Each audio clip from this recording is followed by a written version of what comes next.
Hey guys, apa kabar? Saya berharap kalian semua dalam kondisi yang baik dan sehat-sehat selalu. Saya ingin juga mengucapkan selamat datang bagi teman-teman yang baru pertama kali bergabung di ibadah online di Creative City Worship. I'd like to extend my invitation untuk saudara dapat bergabung melalui online platform ini untuk minggu-minggu berikutnya. Dan melanjuti tema bulan Juni, di mana kita berbicara atau kita belajar mengenai disciple making atau discipleship yang merupakan salah satu dari core values di Creative City Worship. Hari ini saya ingin kembali mengajak kita semua untuk belajar bersama, untuk kita melihat apa arti dari values ini. Apa alasan mengapa kita menjadikan atau membuat disciple making ini sebagai salah satu core values dari gereja kita. Dan sebelum saya mulai pembagian firman Tuhan, saya ingin mengundang saudara untuk bersama-sama menundukkan kepala dan kita berdoa. Bapa, terima kasih untuk kesempatan yang Kau berikan kepada kami Tuhan untuk dapat berkumpul, walaupun belum secara fisik Tuhan, tapi kami percaya hal tersebut tidak mengurangi sedikit pun Tuhan dari kebenaran firman-Mu yang akan disampaikan atau dibagikan Tuhan. Bapak, hamba-Mu berdoa untuk tuntunan-Mu nyata dalam kehidupan kami Tuhan, di mana kami dapat mengerti, dapat mengenal, dapat belajar Tuhan, maksud dan rencana dari setiap kehidupan kami Tuhan. Bapak, hamba-Mu berdoa untuk setiap daripada kami tidak hanya mendengarkan firman ini Tuhan, tapi juga dapat menghidupinya dan dapat melakukannya dalam kehidupan kami. Terima kasih Bapa, dalam nama Tuhan Yesus. Amin. So, mari kita buka bersama Kejadian 1 ayat 26 sampai dengan 28. Dikatakan, berfirmanlah Allah, baiklah kita menjadikan manusia menurut gambar dan rupa kita, supaya mereka berkuasa atas ikan-ikan di laut, dan burung-burung di udara, dan atas ternak, dan atas seluruh bumi, dan atas segala binatang yang merayap di bumi. Maka Allah menciptakan manusia itu menurut gambarnya. Menurut gambar Allah diciptakannya, dia, laki-laki dan perempuan, diciptakannya mereka. Allah memberkati mereka, lalu Allah berfirman kepada mereka, beranak cuculah dan bertambah banyak. Penuhilah bumi dan taklukanlah itu. Berkuasalah atas ikan-ikan di laut dan burung-burung di udara, dan atas segala binatang yang merayap di bumi. Amplified Bible menerjemahkan gambar dan rupa itu sebagai spiritual personality dan moral likeness dari Allah kita, dari Bapa, dari Anak, dan dari Roh Kudus. Gambar dan rupa di sini tidak berbicara mengenai hal-hal yang fisik, melainkan spiritual personality dan moral likeness itu sendiri, karakter, watak, values dari Sang Pencipta. Menurut saya hal tersebut menjadi sangat berkuasa, karena kita itu nggak cuma sekedar diciptakan, tapi ada bobot tersendiri dari alasan mengapa kita diciptakan menurut gambar dan rupanya. Kita proses penciptaan itu tidak hanya berhenti kepada once Allah Bapa menciptakan manusia itu selesai, tapi ada arti dari maksud hal-hal tersebut yang dia lakukan. Mengapa menurut gambar dan rupanya? Tidak lain supaya kita dapat berkuasa atas bumi ini. Nah, we are created menurut gambar dan rupa Allah supaya kita dapat berkuasa atas bumi. Dan kalau saudara perhatikan di ayat-ayat berikutnya, bahwa tidak berhenti di cuman menciptakan menurut gambar dan rupanya, tapi disampaikan juga bahwa kemudian Allah memberkati mereka. Terjemahan Amplified mengatakan, granting them certain authority. Nah, kalau saudara memahami atau mengerti konsep dari sebuah power of attorney, atau dalam bahasa Indonesia sehari-hari dikenal sebagai surat kuasa, maka saudara akan memahami ketika sebuah surat kuasa itu diberikan atau dibuat, si pemberi kuasa itu memberikan otoritas kepada penerima kuasa itu untuk mewakili, untuk membuat keputusan, untuk mengambil keputusan atas nama kepentingan si pemberi kuasa. Nah, yang membuat surat kuasa itu begitu powerful, begitu berkuasa, adalah walaupun si pemberi kuasa itu tidak secara fisik hadir untuk membuat, untuk mengambil, untuk apapun itu atas nama si pemberi kuasa itu, dianggap segala sesuatu yang penerima kuasa itu lakukan, itu dianggap sah. Dianggap seperti pemberi kuasa itu hadir secara fisik, hadir secara pribadi. Nah, kalau kita memahami kedalaman dari konsep menerima kuasa, saudara, saya yakin kita akan mengerti bobot dari kuasa yang saudara miliki dan kuasa yang saya miliki. Nah, otoritas apa sih yang kita punya? Otoritas apa sih yang diberikan untuk saudara dan saya? We were given, atau kita diberikan kuasa itu untuk menaklukkan bumi. Saya suka terjemahan Amplified dikatakan, we are given the authority to rule over, to take charge, and to subdue the earth. Nah, if you are given those power, bukankah saudara akan sependapat dengan saya bahwa itu merupakan kuasa yang besar yang kita miliki, kuasa yang besar yang kita terima. Nah, saya nggak mau hari ini kita membahas the powerful authority that we have. Mainkan saya ingin kita melihat di sisi lain atau di other end of the stick. Yaitu apa? Saya pernah mengatakan beberapa waktu yang lalu mengenai paman saya, Ben Parker. Dia pernah mengatakan bahwa with great power comes great responsibility. Dari kuasa yang besar ada tanggung jawab yang besar juga. Nah, kalau saya dan saudara itu membawa kuasa yang besar, menerima kuasa yang besar, maka tanggung jawab yang saudara dan saya miliki itu juga sama besarnya. Dari sisi pandang ini saya ingin kita mencoba untuk melihat, mencoba untuk belajar bersama. Apa yang dimaksud dari disciple making? Apa yang dimaksud dari discipleship? Dan kita belajar bersama tanggung jawab apa yang harus ya kita lakukan kepada kita punya pencipta sebagai makhluk ciptaannya, sebagai pengikutnya, sebagai muridnya. Dan pagi ini saya ingin kita melihat dan mengetahui bahwa pemuridan adalah sebuah proses, bukan sebuah program. Menjadi murid atau memuridkan orang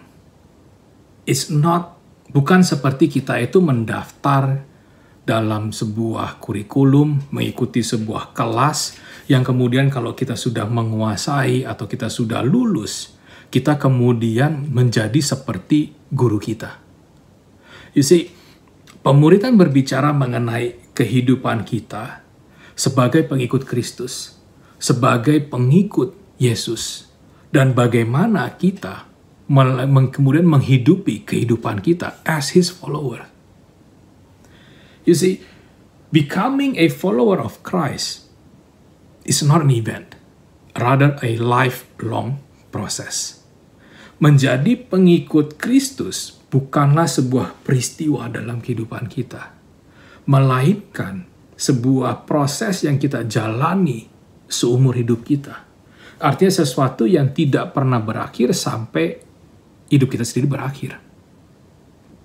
An event dapat diartikan sebagai sebuah moment, sebuah peristiwa. Dan saya yakin kehidupan saudara itu bukan sebuah moment. Saudara lahir adalah event. atau sebuah peristiwa. Tapi kehidupan yang saudara dan saya jalankan adalah proses bagaimana atau proses untuk kita menghidupi kehidupan itu sendiri. Dan setiap kisah yang terjadi dalam kehidupan kita itu terbentuk dari event-event in our life. Bisa nangkap maksud saya? Nah, kalau saya boleh sedikit cerita mengenai atau salah satu tantangan terbesar dalam saya memimpin sebuah gereja, itu seringkali timbul dari pemikiran saya dalam khotbah apa yang saya sampaikan. Karena gini, apakah saya sudah menghidupi atau menjalankan khotbah saya? Apakah saya sudah menjalankan atau menghidupi hal tersebut dalam kehidupan saya? Dan setiap kali saya menyampaikan pesan, saya kemudian membuat saya berpikir, apakah saya sebelumnya sudah pernah melakukannya? Atau apakah saya sudah lulus tanda kutip? Dan hal tersebut malah membuat saya itu kemudian takut untuk menyampaikan firman. Karena apa? Saya tahu bahwa proses pembelajaran itu tidak akan pernah selesai. Dan ini merupakan tantangan terbesar. Karena kalau saya menunggu untuk saya menjadi ahli atau menguasai hal tersebut, saya takutnya kesempatan itu keburu lewat untuk saya lakukan. Di sini dibutuhkan peranan dari komunitas kita untuk dapat belajar bersama, untuk dapat kita saling mengingatkan bersama. Nah, saya temukan salah satu hal yang menurut saya ironis adalah kesalahan. Kita terlalu sering menganggap bahwa tidak ada hal yang baik yang bisa dapat kita sampaikan dari sebuah kesalahan. Tapi kita lupa bahwa di balik kesalahan itu terdapat sebuah proses yang dapat digunakan untuk membantu orang lain.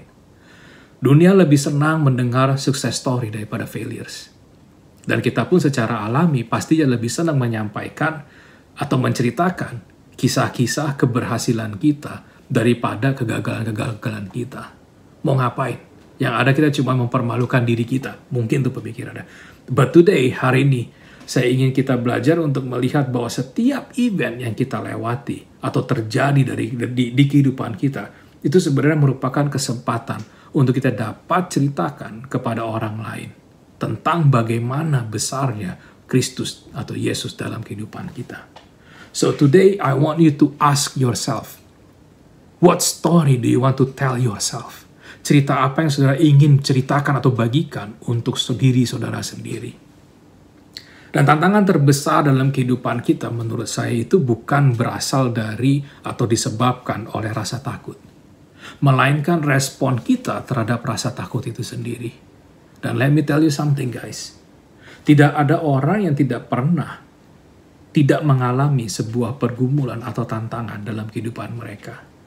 Tidak pernah ada orang yang tidak pernah mengalami rasa takut. Apapun itu.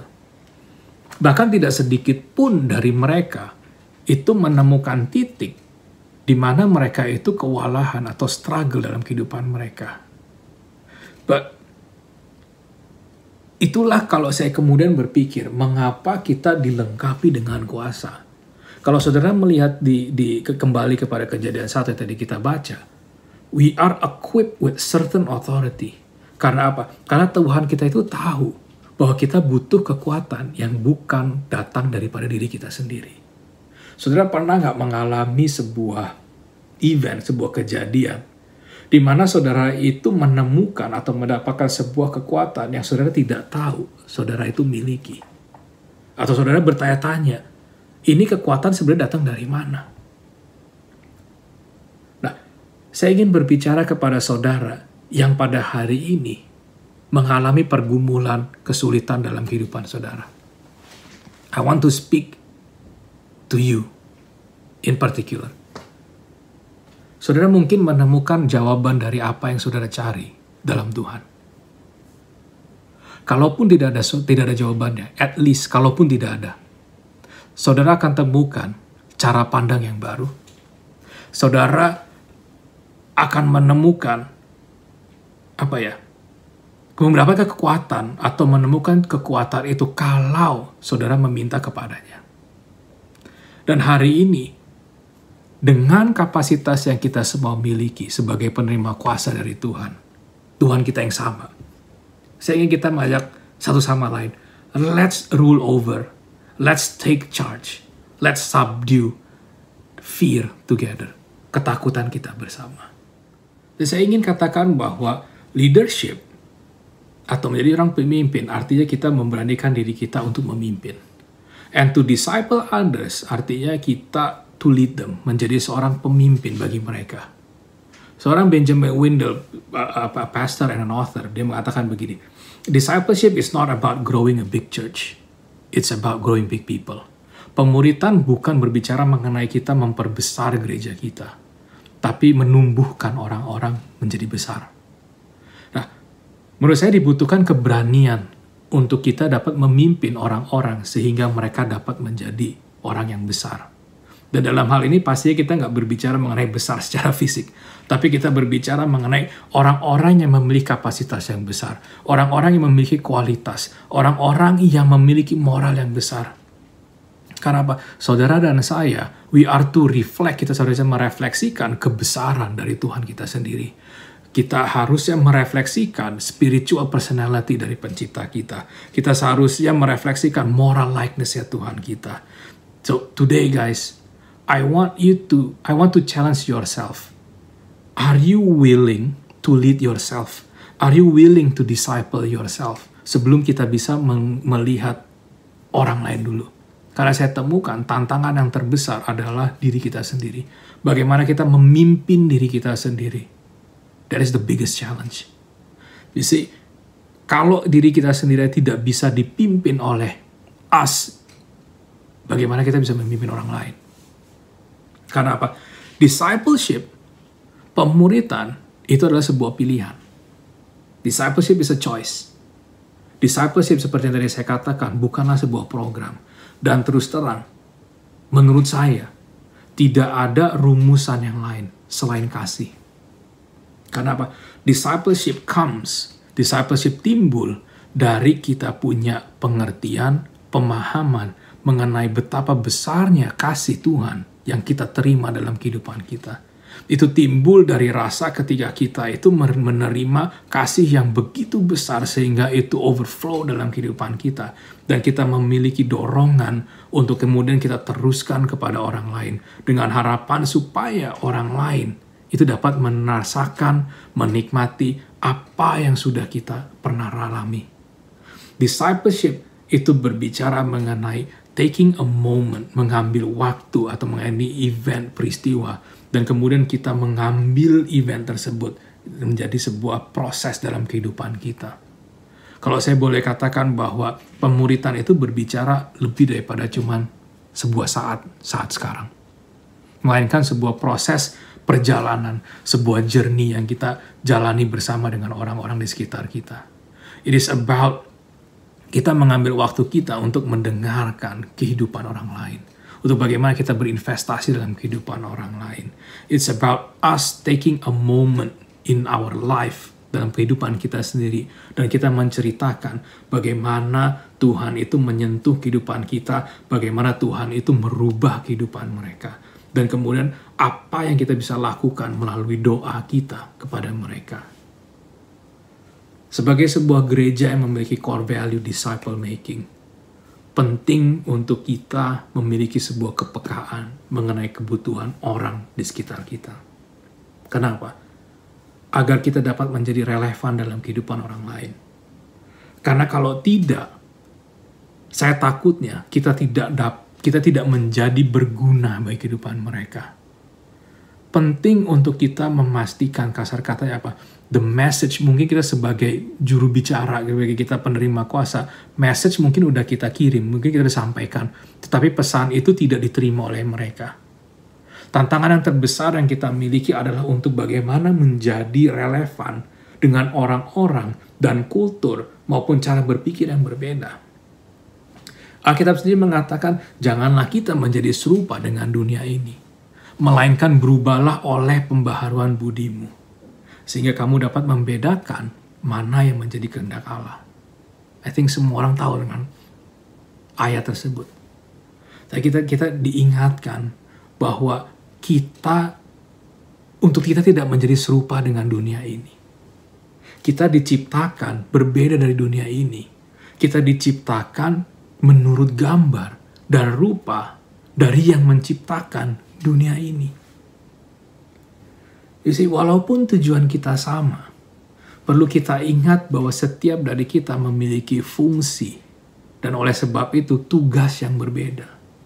Tetapi dengan kita bekerja sama, kita berjalan, kita belajar bersama, saya percaya kita dapat menemukan secara bersama juga apa yang menjadi kehendak Allah dan apa yang menjadi nilai-nilai yang sama itu dapat membantu kita untuk mencapai sebuah tujuan yang sama. Mari kita buka bersama di Efesus 4 ayat 15. Dikatakan, tetapi dengan teguh berpegang kepada kebenaran di dalam kasih, kita bertumbuh di dalam segala hal ke arah Dia, Kristus yang adalah kepala. Terjemahan The Message dikatakan begini, God wants us to grow up, to know the whole truth and tell it in love, like Christ in everything. Wow. Tuhan itu menginginkan saudara dan saya itu untuk bertumbuh menjadi dewasa.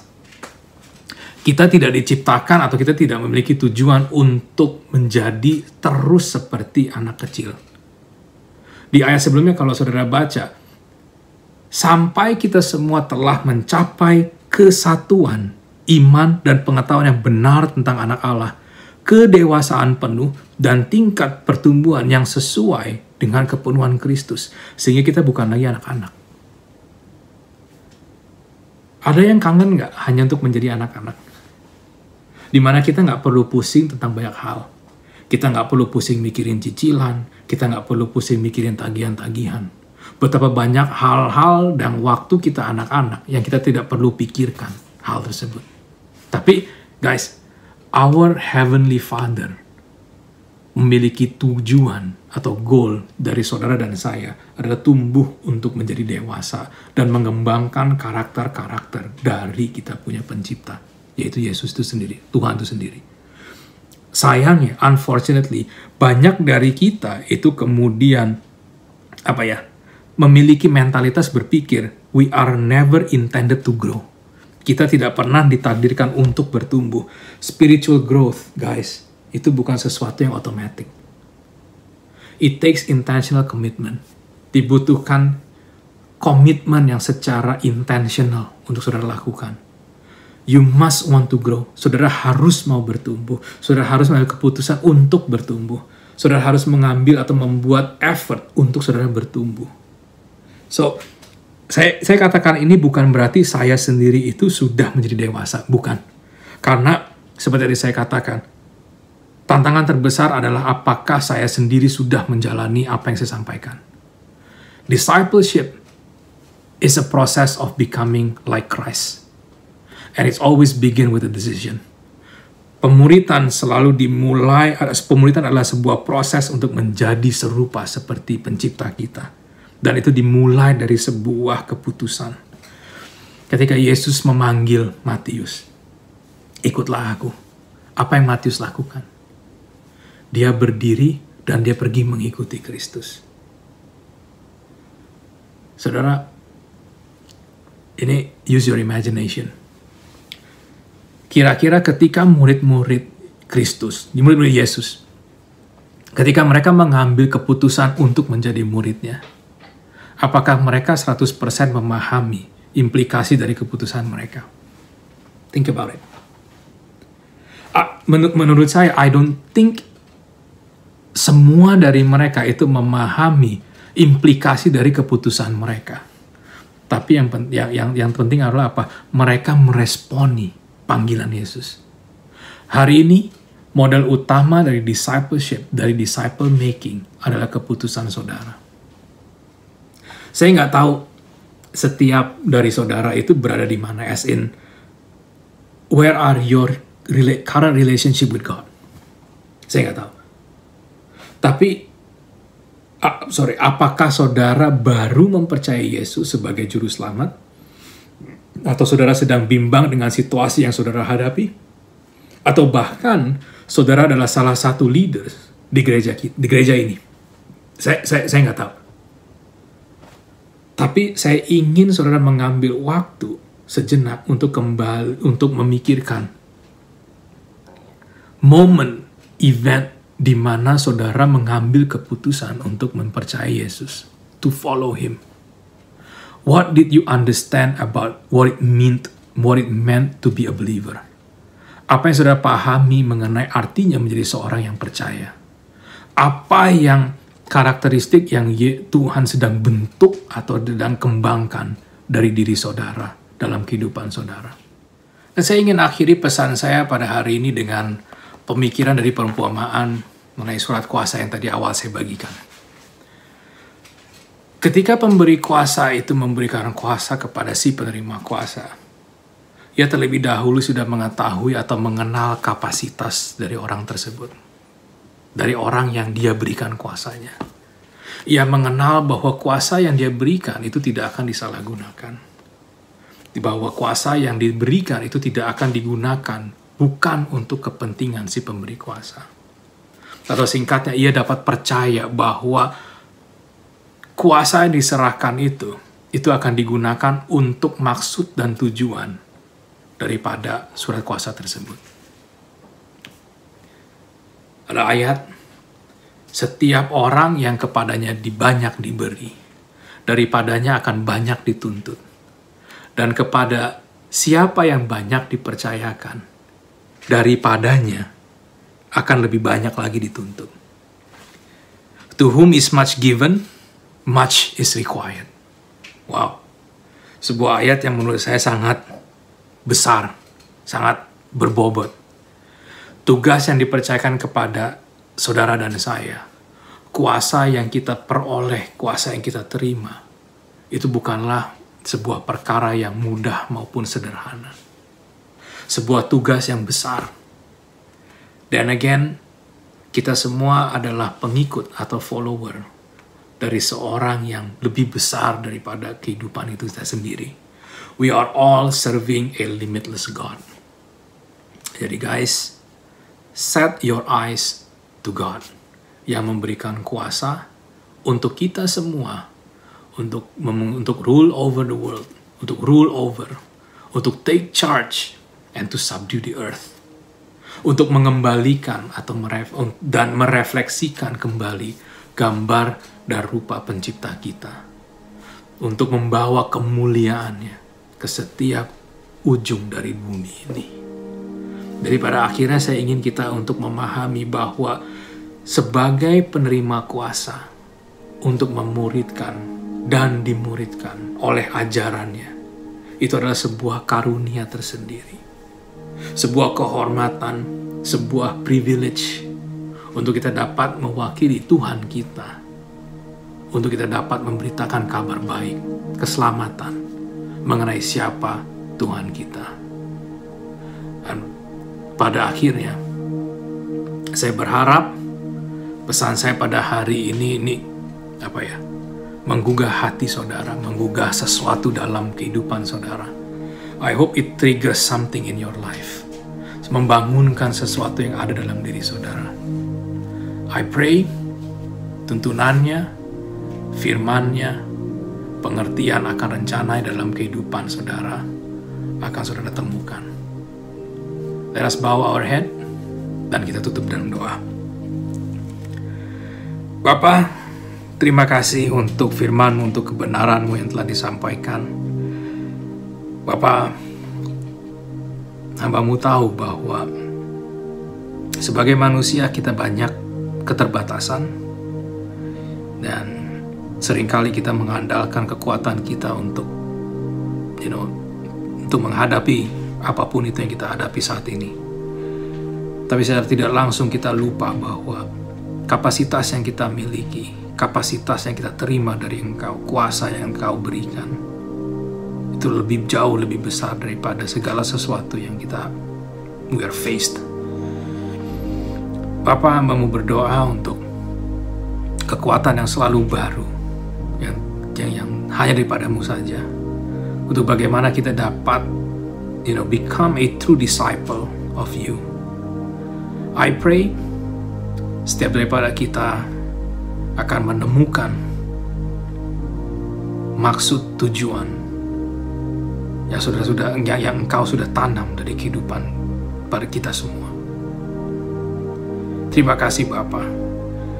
Hamba-Mu percaya, Hamba-Mu yakin bahwa ada sesuatu yang hari ini dilepaskan dari kehidupan mereka.